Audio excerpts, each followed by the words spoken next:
Adrien Quatennens, sur le plan strictement politique français, il y a un débat en ce moment autour du voile islamique suite à ce qui s'est passé avec un responsable Rassemblement National qui a exhorté une femme portant un voile à quitter l'enceinte d'un conseil régional ou en tous les cas à ôter son voile. Un certain nombre de responsables politiques, dont Frédéric Pechner, hier à cette place sur notre antenne, s'est prononcé contre le voile. Ils veulent interdire le port ostentatoire des signes religieux. Votre avis ?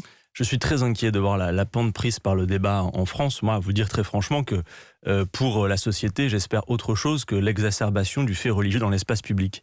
Mais une fois qu'on a dit ça, Le voile n'est pas un symbole pour vous ? Mais je suis strictement opposé aux lois d'exception. Je vous dis que je ne suis pas favorable et j'espère autre chose pour la société que l'exacerbation du fait religieux dans l'espace public, mais je ne suis pas pour la loi d'exception. Ça ne répond pas à ma question. Est-ce que le voile est un symbole ? Si, je vous y réponds. Mais de quel symbole le voile, comme tout signe religieux, si vous voulez, le problème qu'on a là aujourd'hui, c'est qu'on a encore une nouvelle fois une tentative d'élaborer des lois d'exception qui ne viseraient qu'une seule religion.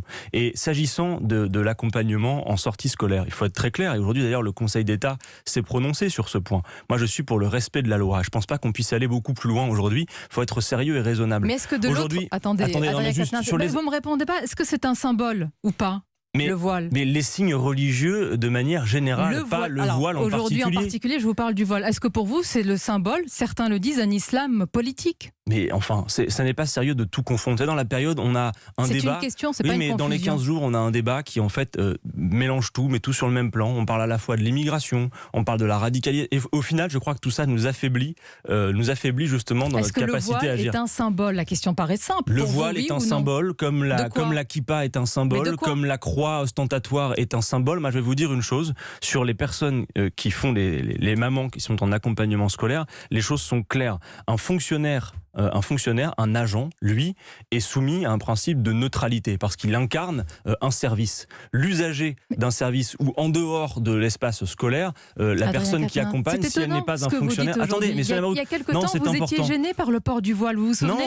Non, vous confondez tout. Non, je ne confonds pas. Une représentante de l'UNEF, vous aviez dit ces mots chez nos confrères sur notre radio, vous êtes gêné. Le voile vous dérange, c'est à géométrie variable. Si vous pouvez me laisser parler un instant, vous allez voir que c'est vous qui confondez les choses. Vous étiez gêné à ce moment-là ? Non, pas gêné. Moi, je suis jamais gêné. Vous avez employé le mot gêné. Non, je suis pas gêné. Je ne souhaite pas, effectivement, que lorsque l'on prétend à représenter largement, obtenir des fonctions, c'était mon avis, même si le cadre légal le permet, considérant la responsabilité d'un syndicat.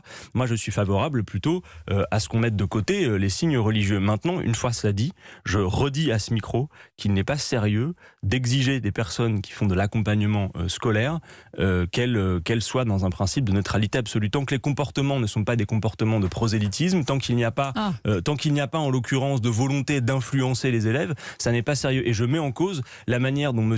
Odoul se part derrière la laïcité et la République pour en réalité ne cibler qu'une seule religion.